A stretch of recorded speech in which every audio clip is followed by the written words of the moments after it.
Hello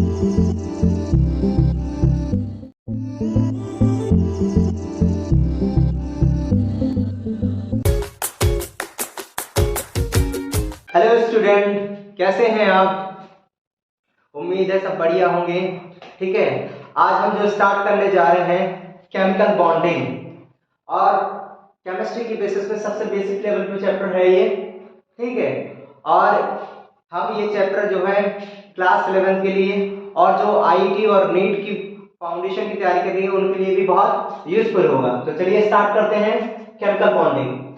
तो जब भी हमारे माइंड में केमिकल बॉन्डिंग आता है तो हम अपने आप से ये क्वेश्चन चालू करते हैं कि जो है कि आखिरकार बॉन्ड फॉर्मेशन होते क्यों हैं, कि why bond are form, bond क्यों फॉर्म होते हैं। तो सिंपल सी बात ये है कि बॉन्ड इसलिए फॉर्म होते हैं क्योंकि हर एक चीज को जो है स्टेबिलिटी पसंद होती है, वो अपने पास कम से कम एनर्जी रखना चाहता है। ठीक है, वो ज्यादा से ज्यादा, क्योंकि जितनी ज्यादा उसके अंदर एनर्जी रहेगी उसके अंदर अनस्टेबिलिटी उतनी ज्यादा रहेगी।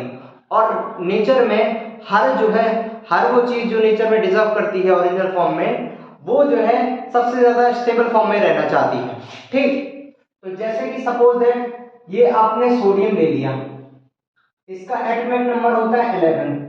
ठीक है, ठीक, और स्टेबिलिटी पाने के लिए सब लोग जो है हर एक जो है एलिमेंट जो है नोबल गैसेस का कंफिग्रेशन पाना चाहता है। ठीक है, तो अगर हम सोडियम का जो है इलेक्ट्रॉनिक कंफिग्रेशन करेंगे, इलेक्ट्रॉनिक कॉन्फ़िगरेशन,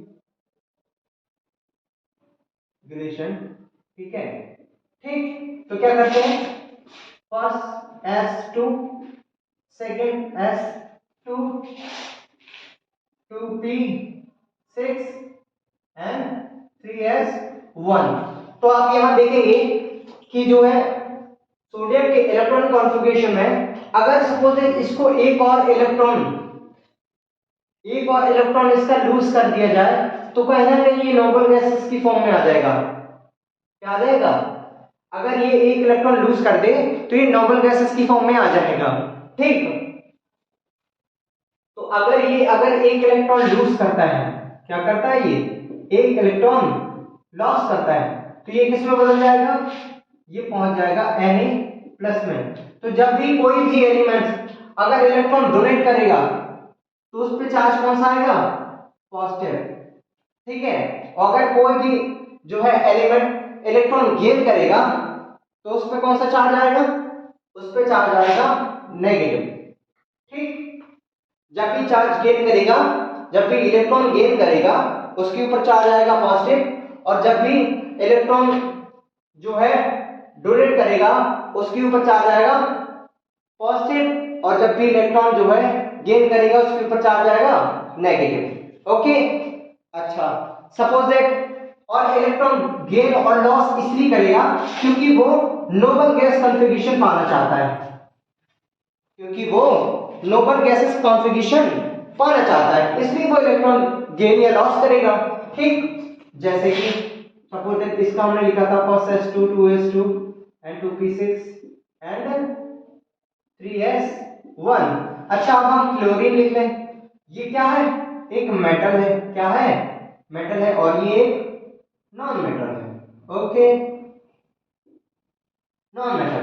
तो अब हम क्लोरीन का जो है इलेक्ट्रॉनिक कॉन्फ़िगरेशन निकालें तो ये आता है first S2, 2s2, 2p6, 3s2,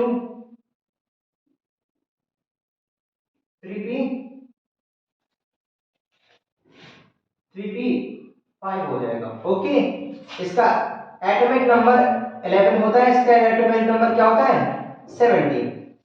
अगर 17 इसका एटॉमिक नंबर होता है, ठीक, और एटॉमिक नंबर को हमेशा Z से रिप्रेजेंट किया जाता है। ओके, तो हम यहां पर देख रहे हैं कि क्लोरीन जो है, क्लोरीन का इलेक्ट्रॉनिक कॉन्फ़िगरेशन देख रहे हैं, इसमें अगर 3p5 है आउटर मोस्ट शेल में, अगर इसमें एक और इलेक्ट्रॉन दे दिया जाए तो ये क्या हो जाएगा, इसका नोबल गैसेस कॉन्फ़िगरेशन हो जाएगा किसके सेम, अगर हम ये बिल्कुल ऑर्गन के इलेक्ट्रॉनिक कॉन्फ़िगरेशन को ले लेगा। ऑर्गन का क्या होता है, एटॉमिक नंबर Z बराबर क्या होता है, 18, first S2, 2s2 2p6 3s2 3p6 क्या हो गए 2 2 10 12 18। ओके, ये होता है ऑर्गन का कॉन्फ़िगरेशन, जो ऑर्गन एक नोबल गैस है, ठीक है। तो कहीं ना कहीं अगर इसको फ्लोरीन को जो है ऑर्गन का अगर जो है इलेक्ट्रॉनिक कॉन्फ़िगरेशन जो है लेना है, तो कहीं ना कहीं इसको एक इलेक्ट्रॉन क्या करना पड़ेगा, गेन करेगा, एक इलेक्ट्रॉन गेन करेगा, तब जाके जो है इसकी कॉन्फ़िगरेशन को वो पा सकेगा, ठीक। तो कहीं ना कहीं ऑर्गन बहुत ज्यादा स्टेबल है, और अगर क्लोरीन को भी एक इलेक्ट्रॉन मिल जाए तो उसे भी ये स्टेबिलिटी जो है मिल जाएगी, ठीक। तो इसलिए बॉन्ड फॉर्मेशन होते हैं, क्योंकि वो जो है ज्यादा से ज्यादा स्टेबिलिटी पाना चाहते हैं, क्योंकि नेचर में जितनी भी चीजें पाई जाती हैं वो सब स्टेबल रहना चाहते हैं, ठीक है। आप या हम भी हो, आप लोग भी हो, तो आप लोग पढ़ना नहीं चाहते, आपको लगता है कि बस बेड पर पड़े रहें, सोते रहें, ठीक। तो कोई काम नहीं करना चाहता, हम भी नहीं काम करना चाहते, लेकिन क्या है कि काम क्यों करना पड़ता है, क्योंकि इंसान काम नहीं करेगा तो खाएगा कहां से, ठीक। तो कहीं ना कहीं जो है नेचर में जो भी है, जितने भी लोग हैं, सब क्या रहना चाहते हैं, स्टेबल रहना चाहते हैं, ठीक है। और जब भी आपको ज्यादा एनर्जी दे दी जाएगी तो फिर आपको लगेगा कि आप एक्साइटेड हो जाएंगे, है ना। ज्यादा एनर्जी किसी को भी मिल जाएगी तो वो बहुत ज्यादा अनस्टेबल हो जाता है, तो ज्यादा से ज्यादा वो एनर्जी लॉस करना चाहेगा, कि उस एनर्जी को लॉस करके स्टेबिलिटी गेन करते, और वो जो है एनर्जी या वो स्टेबिलिटी मिलती है उसे केमिकल बॉन्डिंग में या बॉन्ड बनाकर, ठीक।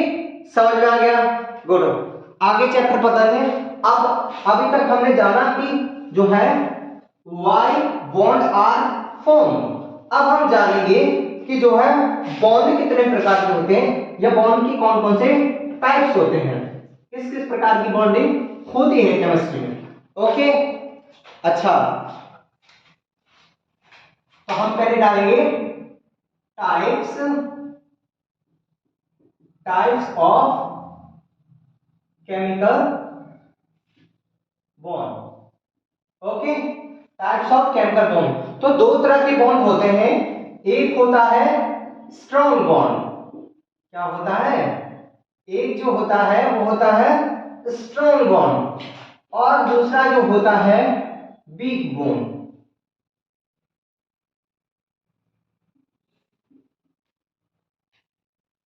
अच्छा, एक जो होता है स्ट्रॉन्ग बॉन्ड और एक होता है वीक।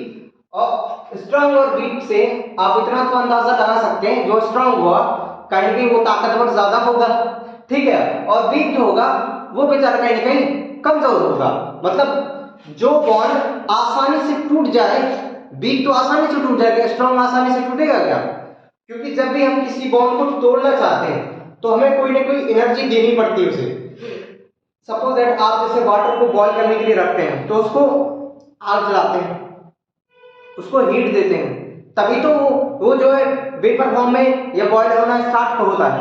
अगर आप उसे आग न दें, ऐसी रखते हैं कि भैया अपने आप उबल जाए पानी, कभी उबलेगा नहीं, तो वो हीट जलाकर आप उसे क्या दे रहे हैं, उसे दे रहे हैं एनर्जी, क्या दे रहे हैं, हीट एनर्जी दे रहे हैं, और उस हीट एनर्जी के कारण जो है ये बॉन्ड ब्रेक होता है, ठीक है। तो आपको किसी को बॉन्ड को तोड़ेंगे जब आप, तो आपको किसी ना किसी प्रकार की या कोई ना कोई टाइप्स की जो है एनर्जी आपको प्रोवाइड करानी पड़ेगी, तब जाके बॉन्ड टूटता है, ठीक है। तो कहीं ना कहीं आप ये देखिए, जो स्ट्रॉन्ग चीजें होती हैं उनको तोड़ने में ज्यादा ताकत लगती है, और जो वीक चीज होती है वो तो थोड़ा आसानी से भी टूट जाती है, ठीक है। तो स्ट्रॉन्ग बॉन्ड होती है, इसको कम से कम 200 से 400 किलो जूल पर मोल एनर्जी लगती है, तब जाके कहीं ये बॉन्ड तोड़ते हैं, ठीक है। तो स्ट्रॉन्ग बॉन्ड की ये खासियत होती है कि कहीं ना कहीं ये बहुत ज्यादा स्ट्रॉन्ग बॉन्ड होते हैं, ठीक है। तो स्ट्रॉन्ग बॉन्ड इसलिए होते हैं क्योंकि उनको तोड़ने के लिए बहुत ज्यादा एनर्जी की रिक्वायरमेंट होती है, ठीक है। लगभग 200 से 400 जूल पर मोल देनी पड़ती है एनर्जी, तब जाके जो है ये बॉन्ड कहीं टूट पाते हैं, ठीक है। लेकिन वीक एनर्जी, जो वीक बॉन्ड होते हैं, ठीक है, तो कहीं ना कहीं इनके लिए बहुत कम एनर्जी की आवश्यकता होती है, ठीक है, क्योंकि ये ऑलरेडी कमजोर है भाई। आप देखेंगे कि कोई मकान ऑलरेडी टूटा हुआ है, उसकी ईंटें ऐसी बस दरारें पड़ी हुई इसकी दीवार में, ठीक है, तो आप क्या करेंगे, आप एक थोड़ा सा किक करेगी और क्या है, पूरी दीवार ध्वस्त हो जाएगी। लेकिन जो मकान बहुत ज्यादा मजबूती से बना हो, भी बना हो, ठीक है, तो कहीं ना कहीं उसको तोड़ने में बहुत टाइम लगेगा भाई। हाँ, तो वीक बॉन्ड क्या होता है, ऑलरेडी कमजोर होता है, इसमें ऑलरेडी दरारें पड़ी होती हैं पियर, ठीक है, तो कहीं ना कहीं इसकी बॉन्डिंग इतनी अच्छी होती नहीं, वीक बॉन्ड होते हैं, तो इसको तोड़ने में बहुत कम एनर्जी लगेगी। लगभग लगभग आपको 2 से 40 किलो जूल तक एनर्जी आप दे दीजिए इसे, ठीक है, तो ये बॉन्ड टूट जाएगा। अब कहां देखो, 200 से 600 किलो जूल पर मोल, और यहाँ देखिए 2 से केवल 40 किलो जूल पर मोल, ठीक है। तो ये बात याद रखें, स्ट्रॉन्ग बॉन्ड वो बॉन्ड होते हैं जिनको लगभग ब्रेक होने के लिए आपको कम से कम 200 से 400 किलो जूल पर मोल तक की एनर्जी देनी पड़ती है टूटने के लिए। और वीक बॉन्ड के लिए केवल अगर आप 2 से 4 किलो जूल या 2 से 40 के बीच में कोई भी एनर्जी दे देंगे तो ये आसानी से टूट जाएंगे। अच्छा, अब स्ट्रॉन्ग बॉन्ड में कौन कौन से आते हैं? सबसे पहला आता है आयनिक बॉन्ड। क्या आता है? आयनिक बॉन्ड, ठीक है। अभी हर एक बॉन्ड को डिटेल में पढ़ेंगे, हर एक बॉन्ड को हम एक्सप्लेन करेंगे, ठीक है। और दूसरा होता है मेटेलिक बॉन्ड। क्या होता है?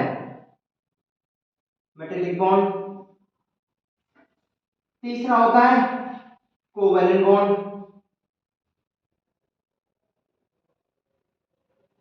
है। चौथा जो होता है वो होता है कोऑर्डिनेट बॉन्ड।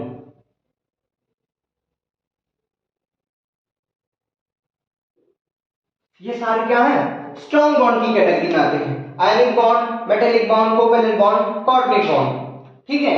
ये सारे के सारे बॉन्ड क्या होते हैं, जो है बहुत ही ज्यादा जो है स्ट्रॉन्ग होते हैं, ठीक। और वीक बॉन्ड में आते हैं जैसे वैन डर वाल फोर्सेस,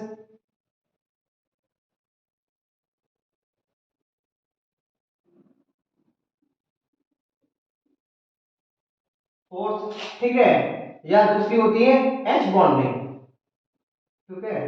ये सारे क्या होंगे, ठीक है, एच बॉन्डिंग। ये सारे वैन डर वाल फोर्सेस हो गए, ठीक है, जैसे इंटरमॉलिक्यूलर फोर्सेस हो गए, ये सब क्या है? बिग फोर्सेस हैं, क्या है? या बिग बॉन्ड है, ठीक है। और एच बॉन्डिंग ये भी क्या है? एक प्रकार का बिग बॉन्ड है, ठीक है। तो इनको तोड़ने के लिए जो है 2 से 40 के बीच में जो है किलो जूल पर मोल एनर्जी देनी पड़ती है और ये आसानी से टूट जाते हैं, ठीक। और एच बॉन्डिंग के भी हम अभी टाइप पढ़ेंगे, एच बॉन्डिंग को, ठीक है, इंट्रा और इंटर, ठीक है, ठीक है। ये क्या होते हैं? इंटरमॉलिक्यूलर भी होते हैं, इंट्रामॉलिक्यूलर भी होते हैं, इंटर मॉलिक्यूलर भी होते हैं और इंट्रामॉलिक्यूलर,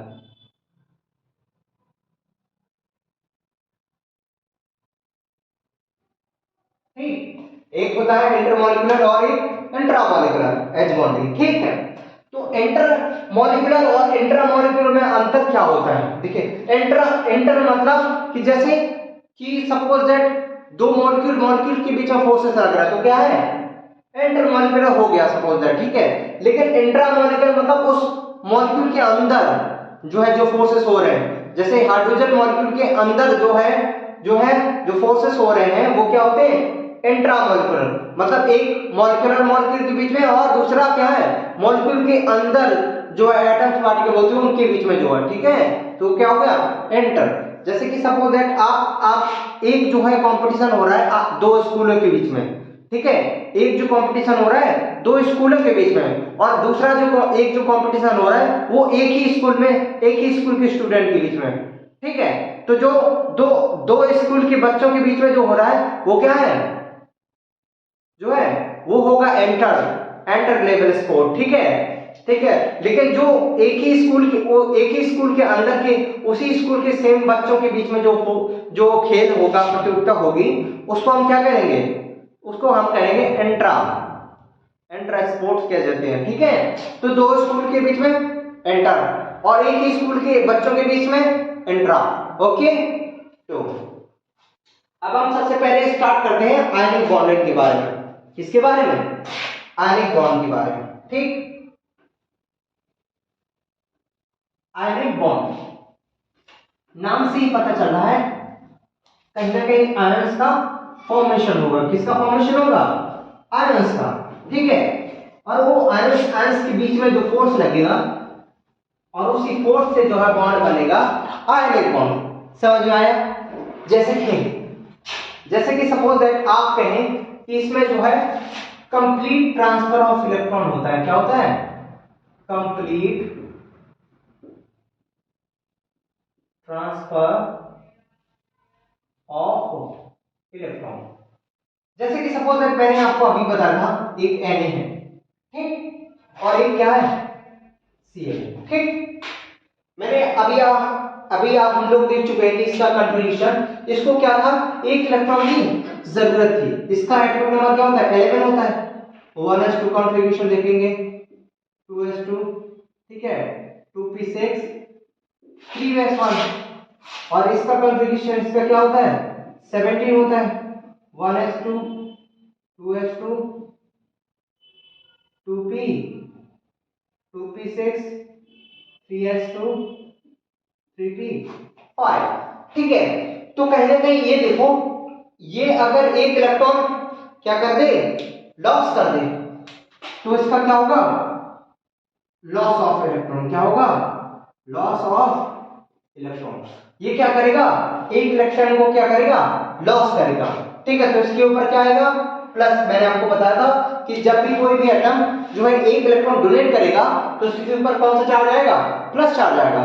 और जब भी कोई भी जो है एटम एक इलेक्ट्रॉन गेन करेगा उसके ऊपर कौन सा चार्ज आएगा? Negative charge. तो कहने के ये देखिए कि इसके कंट्रीब्यूशन में इसकी जो आउटरमोस्ट सेल है, आउटरमोस्ट सेल वो सेल होती है जो है सबसे आखिरी सेल होती है किसी के भी कॉन्फ़िगरेशन की।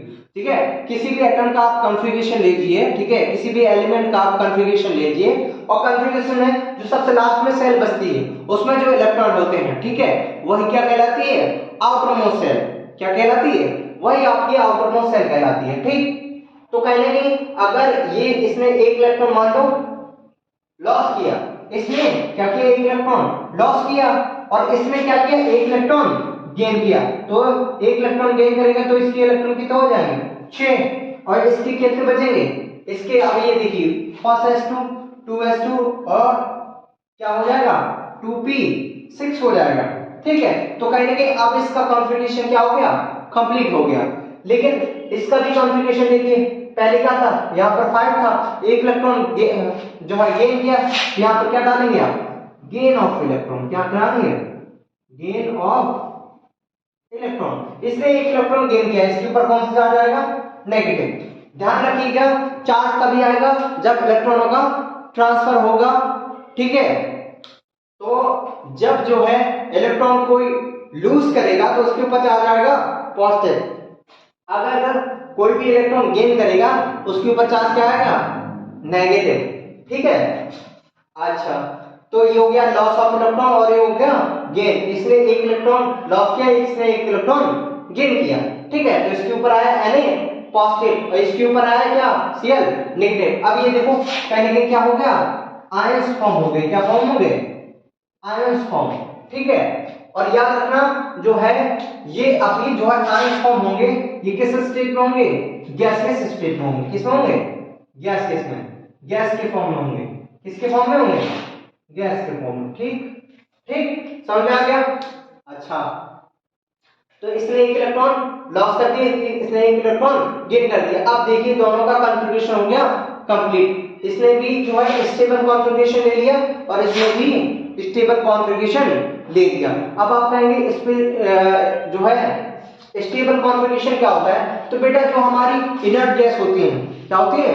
जो हमारी इनर्ट गैस होती हैं, ठीक है, जैसे कि नियोन हो गई, ठीक है, ठीक है, नियोन हो गई, ठीक है, हीलियम हो गई, ठीक है, आर्गन हो गई, ठीक है, क्रिप्टॉन हो गई, ज़ेनॉन हो गई, ये सब क्या है? हमारी इनर्ट गैस। तो इनका जब आप कॉन्फ़िगरेशन देखेंगे तो इनकी जितनी सारी सेल्स जो है जो भी जो है सेल्स यूज की जाती है इसमें, ठीक है, तो जो भी सेल होती है उसमें जो कंप्लीट जो है कंप्लीट फील्ड इलेक्ट्रॉन होते हैं। क्या होते हैं? कंप्लीटली फील्ड इलेक्ट्रॉन होते हैं। ठीक है, मतलब जितनी भी सेल होती हैं वो सारी जो है उनको मैक्सिमम जितने इलेक्ट्रॉन भर सकते हैं उसमें वो सारे इलेक्ट्रॉन भरे हुए ऑलरेडी। तो अब उसे रिएक्शन करने की ज्यादा जरूरत नहीं है क्योंकि वो ऑलरेडी स्टेबल है।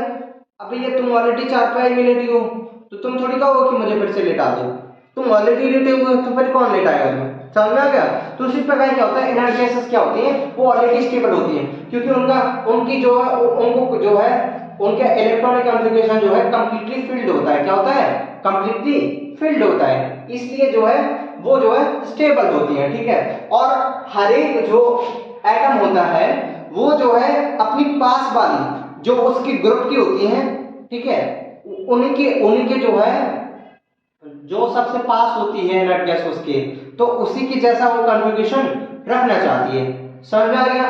उसी को हम स्टेबल कॉन्फ़िगरेशन कहते हैं। ठीक है, स्टेबल कॉन्फ़िगरेशन जैसे कि ये है, अब इसमें जैसे एस सब शेल है, एस सब शेल और ये पी सब शेल, तीन सब शेल यूज किए थे और तीनों सब शेल क्या हो गए? अब फुली फिल्ड हो गए। इसमें भी देखो, इसमें भी जितनी सब शेल यूज की गई, ये फर्स्ट एस हो गई, सेकंड एस हो गई, 2p हो गई, 3s हो गई या 3p हो गई, ये सारी क्या है? कंप्लीटली फिल्ड है। तो कंप्लीट फिल्ड है इसलिए यहाँ ये क्या होगी, अब ये भी क्या हो गए? जो है स्टेबल हो गई। ठीक है, क्या हो गई? अब ये पूरी तरह स्टेबल हो गई।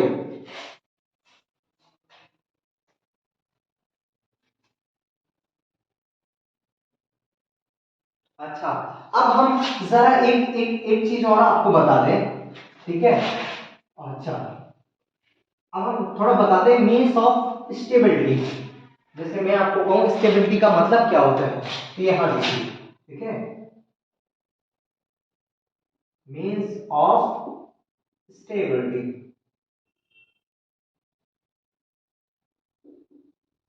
फिक्र मत करिए, मैं बहुत बेसिक से लेकर और जो है बेसिक से लेकर और इस चैप्टर के सारे टॉपिक कंप्लीट करेंगे हम पूरी तरह डिटेल में। ठीक है, कोई भी ऐसे टॉपिक नहीं छूटेगा। ठीक है, हम सारे टॉपिक्स को कवर करेंगे और बहुत अच्छे से समझेंगे। ठीक है, ठीक है। अच्छा, सपोज दैट आप ये ग्राफ बनाइए। ठीक है, ओके, इसको हम एनर्जी कह देते हैं। इसको क्या कह देते हैं? एनर्जी, एक प्रकार की पोटेंशियल एनर्जी। ठीक, क्या कहेंगे हम? Potential energy. ठीक, अच्छा, ये जो क्या है? रेडियस मान लो, क्या मान लो इसको? रेडियस मान लो। ओके, तो सपोज दैट जब दो जो है एटम आपस में जो है उनके ऊपर जो है जो है फोर्स लगता है। ठीक है, या हाँ, जब भी उनको स्टेबिलिटी चाहिए होती है वो जो है एक दूसरे के करीब आते हैं। क्या कहते हैं? करीब। जैसे कि हमने अभी आयनिक बॉन्डिंग पढ़ी, उसमें क्या है? आयंस बन रहे थे। क्या बन रहे थे? आयंस। एक जो है इलेक्ट्रॉन को डोनेट कर रहा था, दूसरा इलेक्ट्रॉन को गेन कर रहा था। ठीक है, तो इस प्रकार से दोनों पे क्या हो रहे थे? चार्ज डेवलप हो रहे थे। क्या हो रहे थे? Charge develop. अब वही चार्ज डेवलप जैसे आपका आप पहले फिजिक्स में पढ़ चुके हैं कि एक पॉजिटिव चार्ज एक नेगेटिव चार्ज को क्या करता है? अट्रैक्टिव फोर्स लगाता है। ठीक है, तो जैसे ही वो अट्रैक्टिव फोर्स लगाएगा, सपोज दैट उसकी रेडियस कहां थी? यहां थी, तो जैसे ही वो अट्रैक्टिव फोर्स लगाएगा, ठीक है, क्या करेगा वो? जैसे जैसे अट्रैक्टिव फोर्स लगाएगा, ठीक है, उसकी रेडियस क्या होगी? घटना स्टार्ट होगी। अरे भाई, पहले एक आयन Cl था, मान लो ये Na प्लस यहाँ था और Cl माइनस यहाँ था। अब दोनों ने एक दूसरे पे क्या लगा है? Attraction force. तो ये इसके पास आना चाहेगा और ये इसके पास आना चाहेगा। ठीक है, तो क्या होगी? अब दोनों के बीच की डिस्टेंस क्या है? घटेगी। क्या होगी? दोनों के बीच की डिस्टेंस क्या होगी? घटेगी। समझ में आ गया? अच्छा, तो जैसे ये देखो रेडियस घट रही है, घट रही है, घट रही है, घट रही है।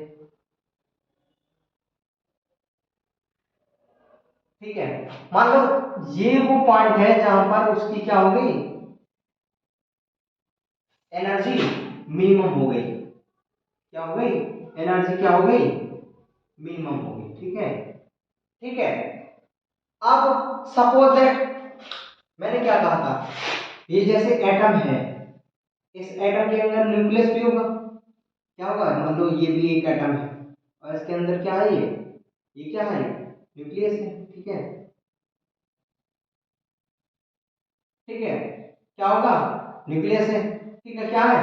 न्यूक्लियस है, ये भी इसका क्या है, न्यूक्लियस है, ठीक है। अब जैसे ये दोनों आपस में क्या कर रहे हैं, फोर्स लगा रहे हैं, इसके बाहर सपोज क्या है, इलेक्ट्रॉन है, क्या है, इलेक्ट्रॉन, ठीक है, ठीक है, क्या है ये, इलेक्ट्रॉन भी भरे हुए इसके अंदर, ठीक है। अच्छा, जैसे जैसे पास आए इसके ऊपर क्या चार्ज है, मान लो क्या है, इसके ऊपर पॉजिटिव चार्ज और इसके ऊपर क्या है, नेगेटिव चार्ज, दोनों एक दूसरे को अप्रोच कर रहे हैं। अभी इलेक्ट्रॉन उसे दिखाई नहीं दे रहे, अभी वो चार्ज उसे दिखाई दे रहा है। जैसे हम जैसे दूर से कोई चीज देखते हैं, जैसे सपोज बहुत दूर जो है कोई चीज रखी हो तो हमें वो चीज ज्यादा दिखती है जो ज्यादा अमाउंट में होती है। जैसे कि आप सपोज दैट आप जो है अंतरिक्ष में है, क्या है, स्पेस में है, स्पेस से जब आप अर्थ को देखते हैं तो अर्थ नीली कलर की दिखाई देती है, मतलब पानी की कलर की, ठीक है। तो इसका मतलब ये नहीं कि पूरी पृथ्वी में पानी पानी है, अरे भाई जमीन भी तो है, माना कि जो है पृथ्वी पर जो है पानी की मात्रा ज्यादा है, क्या है, अमाउंट ऑफ वाटर ज्यादा है, ठीक है, इसके कारण जो है ब्लू कलर दिखाई दे रहा है। और जो है जमीन जो है पानी की कंपेयर में कम है, इसलिए जो है जमीन इतनी ज्यादा नहीं दिखाई दे रही, इसलिए उसका कलर इफेक्ट सबसे ज्यादा किसका आता है, किसका कलर डोमिनेट होगा, जिसकी संख्या ज्यादा होगी भाई, जो ज्यादा ताकतवर होता है राजा वही तो होता है, ठीक है। क्या होता है, जिसकी फेवर में ज्यादा लोग खड़े होते हैं सही वही होता है, ठीक है, क्या होता है, सही वही होता है।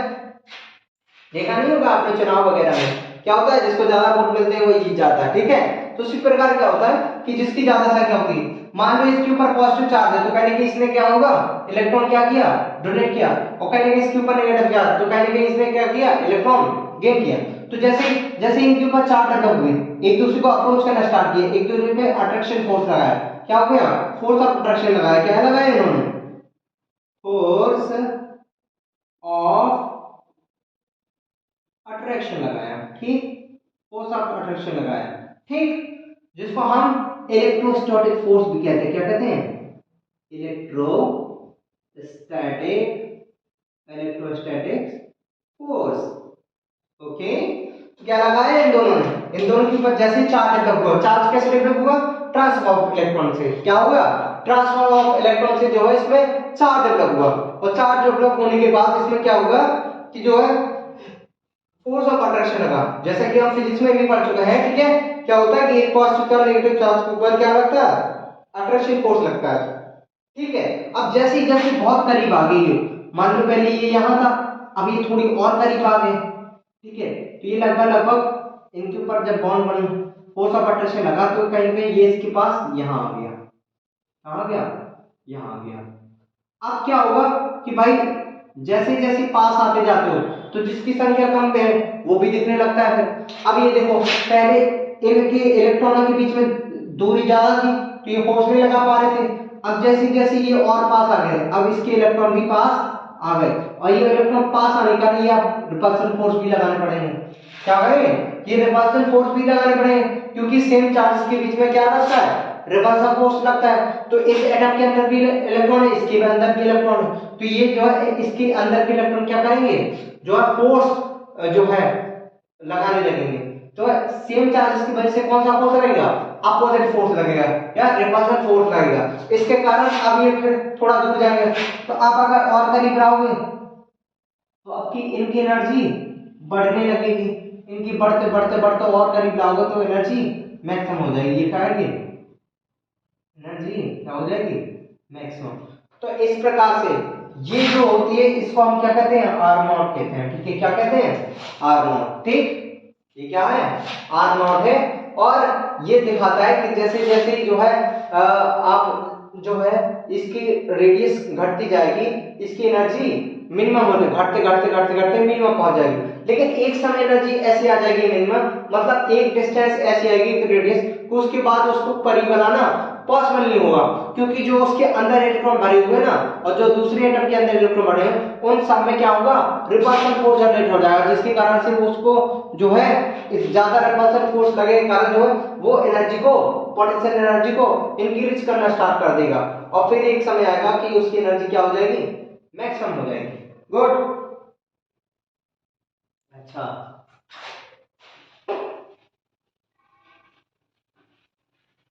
ठीक। तो अभी हम जैसे आयनिक बॉन्ड पढ़ रहे थे, क्या पढ़ रहे थे, आयनिक बॉन्ड, ठीक है। तो आयनिक बॉन्ड में देखा हमने, तो ट्रांसफर ऑफ इलेक्ट्रॉन से क्या बने, आयंस बने, और उन आयंस ने एक दूसरे पे क्या किया, फोर्स लगाया। ठीक समझा। किसके किसके बीच में, एक हमने सोडियम लिया था, क्या ले लिया था, सोडियम, और एक लिया था क्या, क्लोरीन। सोडियम क्या है, मेटल है, क्या है, मेटल है। क्लोरीन क्या है, नॉन मेटल है, क्या है, नॉन मेटल है। ठीक है। तो कहीं ना कहीं जो आयनिक बॉन्ड होता है, आयनिक बॉन्ड होता है वो किसके किसके बीच में होता है, वो एक मेटल और एक नॉन मेटल के बीच में है। किसके बीच में, एक मेटल और दूसरा नॉन मेटल के बीच में जो बॉन्ड फॉर्मेशन होगा उसी को हम आयनिक बॉन्ड कहते हैं। समझ में आ गया। ये किस में बदलता है, ये इलेक्ट्रॉन लॉस करता है तो क्या होता है, Na+, ये इलेक्ट्रॉन गेन करता है तो क्या है, Na वो Cl-। ठीक है। और अब इसके बाद चार जगह होने के बाद ये दोनों एक दूसरे पे फोर्स लगाते हैं, फोर्स ऑफ अट्रैक्शन, क्या लिखते हैं, फोर्स ऑफ अट्रैक्शन। ठीक, क्या से हम, अच्छा ठीक है, लिख देगा, क्या कर लगाएंगे एक दूसरे के ऊपर, फोर्स ऑफ अट्रैक्शन। ठीक, फोर्स ऑफ अट्रैक्शन के कारण ये दो है एक दूसरे के करीब आएंगे। ठीक है, क्या करेंगे, एक दूसरे के बहुत नजदीक आएंगे। समझ में आ गया। और इसी फोर्स को हम कहते हैं, यही फोर्स जो है बॉन्ड की तरह डेंड होता है। ठीक है, ठीक है, यही फोर्स जो है, ये इस फोर्स जो है इसी को हम बॉन्ड कहते हैं। ठीक है, क्या कहते हैं, बॉन्ड, क्योंकि इन दोनों की फोर्स लगने के कारण ये दोनों थोड़ा स्टेबल हो जाते हैं। ठीक है, क्या हो जाते हैं, स्टेबल, क्योंकि ऐसा लगता है कि इन दोनों को जो है आपने क्या कर दिया हो, बांध दिया हो, क्या कर दिया हो, एक दूसरे को बांध दिया हो। ठीक, तो ये बाउंड हो जाते हैं आपस में, क्या हो जाते हैं, बाउंड। ठीक है, इसी को हम बॉन्ड कहते हैं। तो आयनिक बॉन्ड कुछ बॉन्ड में होता है, बॉन्ड आयनिक बॉन्ड एक प्रकार से इलेक्ट्रोस्टैटिक फोर्स से होता है। क्या होता है, एक तरह का इलेक्ट्रोस्टैटिक फोर्स है जो किसके बीच में लगता है, दो आयंस के बीच में लगता है। ठीक है, किसके बीच में, दो आयंस के बीच में। और वो आयंस कैसे बनते हैं, लॉस ऑफ इलेक्ट्रॉन और गेन ऑफ इलेक्ट्रॉन। क्या बनते हैं, लॉस ऑफ इलेक्ट्रॉन और gain, completely loss of electron and completely gain of electron. समझ में आ गया, गुड। अच्छा, अब जैसे आप एक चीज और देखेंगे आप, ठीक,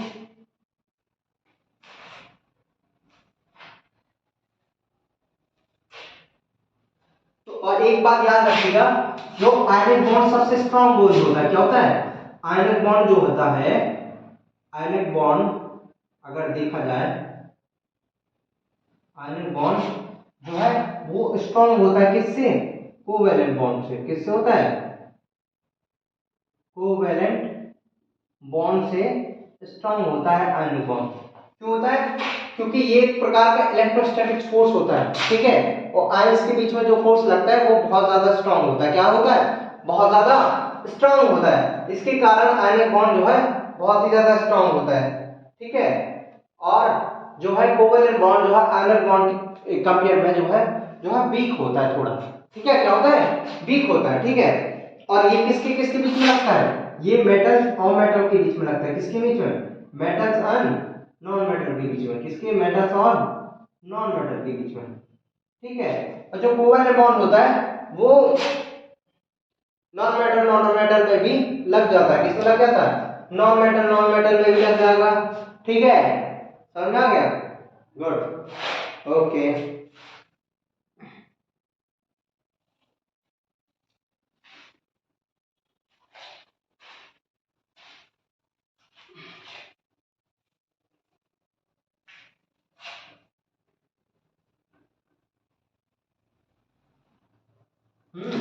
अब आगे हम बढ़ते हैं, चलो ठीक है, ओके।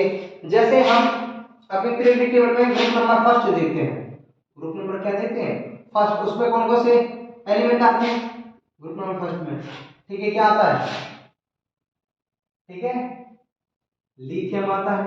ठीक है, क्या आता है, लिथियम आता है। और कौन आता है, सोडियम आता है, पोटेशियम आता है। ठीक है, तो इन सब पे चार्ज क्या होता है, इन सब पे हमेशा कौन सा चार्ज आएगा। अच्छा, एक एक और होती है, एक चीज मैं बताना भूल गया, तो इलेक्ट्रोवैलेंसी क्या होती है, इलेक्ट्रोवैलेंसी, ये भी जान लें क्या होती है, इलेक्ट्रोवैलेंसी। इलेक्ट्रोवैलेंसी क्या होती है, ठीक है। तो ये होता है the process in which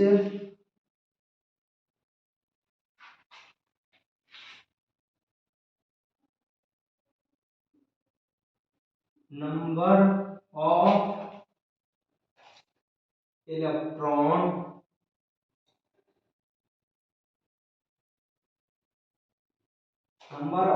electron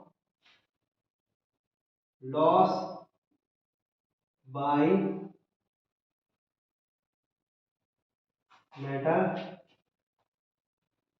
in gaseous state, ठीक है,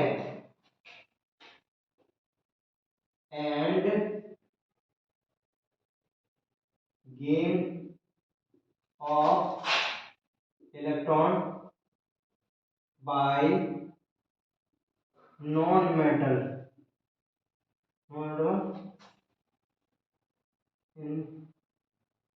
in gaseous form is called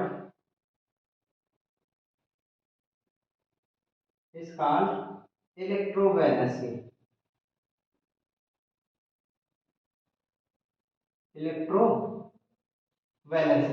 तो क्या होता है इलेक्ट्रोवैलेंसी, क्या होती है the process in which the number of electron loss by metal in gaseous state and gain of electron by non metal in gaseous form, ठीक है, इज कॉल्ड इलेक्ट्रोवैलेंसी। तो जैसे कि सपोज दैट हमने जो देखा था सोडियम और Cl के बीच में, तो सोडियम ने क्या किया था, एक इलेक्ट्रॉन लॉस किया था और क्लोरीन ने क्या किया था, एक इलेक्ट्रॉन गेन किया था। तो जो है जैसे सोडियम ने एक इलेक्ट्रॉन लॉस किया तो इलेक्ट्रोवैलेंसी क्या हो गई, 1 हो गई, ठीक है। उसी प्रकार जैसे आप मैग्नीशियम को ले लें, क्या ले लें, मैग्नीशियम, तो मैग्नीशियम का कंफर्मेशन देखेंगे, जैसे सपोज दैट हमने Mg ले लिया, ठीक है, Mg का एटॉमिक नंबर क्या होता है, ठीक है, 12 होता है। अच्छा इसका कॉन्फ़िगरेशन देखें तो फर्स्ट S2 हो गया, 2S2 हो गया, 2p6 हो गया, ठीक है, और 3S2 हो गया, ठीक है, क्या हो गया, 3S2 हो गया। तो अब यहां पर आप देखेंगे तो जो है, तो यहां पर ये देखो कि दो इलेक्ट्रॉन है, अगर ये दोनों इलेक्ट्रॉन लॉस करे, क्या करें, दोनों इलेक्ट्रॉन लॉस करेगा, तो फिर इसके ऊपर क्या जाएगा, आज क्या चार्ज आएगा, इसके ऊपर चार्ज आएगा Mg2+। तो कहीं ना कहीं इसने दो इलेक्ट्रॉन लॉस करे, क्या करे, दो इलेक्ट्रॉन लॉस किए, तो जैसे इसने दो इलेक्ट्रॉन लॉस किए ये बदल गया Mg2+ में, तो कहीं ना कहीं इसने दो इलेक्ट्रॉन लॉस किए तो इसकी इलेक्ट्रोवैलेंसी क्या हो गई, इसकी इलेक्ट्रोवैलेंसी हो गई, क्या हो गई, 2 हो गई। और यहाँ सोडियम ने देखा था Na+ में बदला था, तो कहीं ना कहीं इसने एक इलेक्ट्रॉन दिया होगा, तो इसकी इलेक्ट्रोवैलेंसी क्या हो गई, 1 हो गई, ठीक है। तो जितने इलेक्ट्रॉन लॉस या गेन करेगा वही उसकी क्या होगी, इलेक्ट्रोवैलेंसी होगी। समझ में आया सबके, ठीक है। तो ग्रुप 1 में जितने भी जो है, ग्रुप 1 में जो जितने भी जो है मेटल्स आते हैं वो सब क्या दिखाते हैं, जो है उनकी इलेक्ट्रोवैलेंसी 1 होती है, और ग्रुप 2 वालों की जो है इलेक्ट्रोवैलेंसी क्या होती है, मैक्सिमम 3 होती है, ठीक है। ग्रुप 2 वालों की 2 होगी, और जो जो बोरॉन वाली फैमिली होती है, क्या होती है, बोरॉन वाली, देखा आप बना लीजिए यहाँ पर, एक सेकंड में आपको बताऊं, ठीक है। तो ग्रुप 1 में जितने भी आएंगे मेटल्स उनकी इलेक्ट्रोवैलेंसी क्या होगी, हमेशा जो है +1 होगी, 1 ही होगी, क्योंकि कहीं ना कहीं वो एक ही इलेक्ट्रॉन लॉस करने के बाद जो है इलेक्ट्रॉन कॉन्फ़िगरेशन को या स्टेबल कॉन्फ़िगरेशन को अचीव कर लेंगे, इसके कारण उनकी इलेक्ट्रोवैलेंसी क्या होगी, 1 होगी, ठीक है। और ग्रुप 2 क्या देखा होता है, ग्रुप 2 में कौन कौन आता है, बेरिलियम आता है, मैग्नीशियम आता है, कैल्शियम आता है, ठीक है। तो इन सब की इलेक्ट्रोवैलेंसी क्या होगी, 2 होगी, ठीक है। क्या होगी इनकी इलेक्ट्रोवैलेंसी, 2 होगी, ठीक है। और जैसे आप ग्रुप 13 ले लें, क्या ले लें, ग्रुप 13, ग्रुप 13 कौन कौन से होते हैं, बोरॉन होता है, ठीक है, एल्युमिनियम होता है, ठीक है, हाँ, ठीक है। ये सब इनकी इलेक्ट्रोवैलेंसी क्या होती है, 3 होती है, ठीक है। और जो ग्रुप नंबर 14 होता है, क्या होता है, ग्रुप नंबर 14 को छोड़े, अच्छा, अब जैसे ग्रुप नंबर जो 15 होता है, वैसे ग्रुप नंबर 14 की 4 वैलेंसी होती है, क्या होती है, 4 होती है, ठीक है, ठीक है। और ग्रुप नंबर 15 में जो आते हैं, जैसे नाइट्रोजन, ठीक है, नाइट्रोजन हो गया, ठीक है, और क्या हो गया, नाइट्रोजन हो गया, ठीक है, फास्फोरस हो गया, आर्सेनिक हो गया, क्या हो गया, और आर्सेनिक हो गया, इन सब की इलेक्ट्रोवैलेंसी क्या होगी, 3 होगी।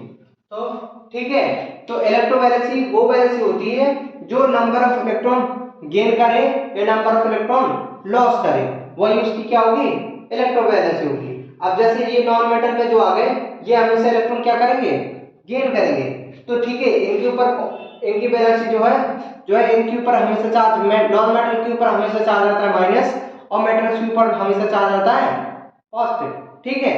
तो कहते हैं कि इनके ऊपर क्या चार्ज आएगा, नेगेटिव आएगा, ठीक है। तो ग्रुप 15 वालों की होती है, उनकी इलेक्ट्रोवैलेंसी क्या होती है, 3 होती है।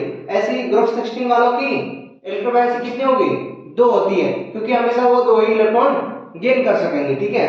और ऐसे ग्रुप 17 वालों की जो है इलेक्ट्रोवैलेंसी क्या हो जाएगी, 1, क्योंकि 1 इलेक्ट्रॉन वो गेन करेंगे, क्या करेंगे, 1 इलेक्ट्रॉन वो क्या करेंगे, गेन करेंगे,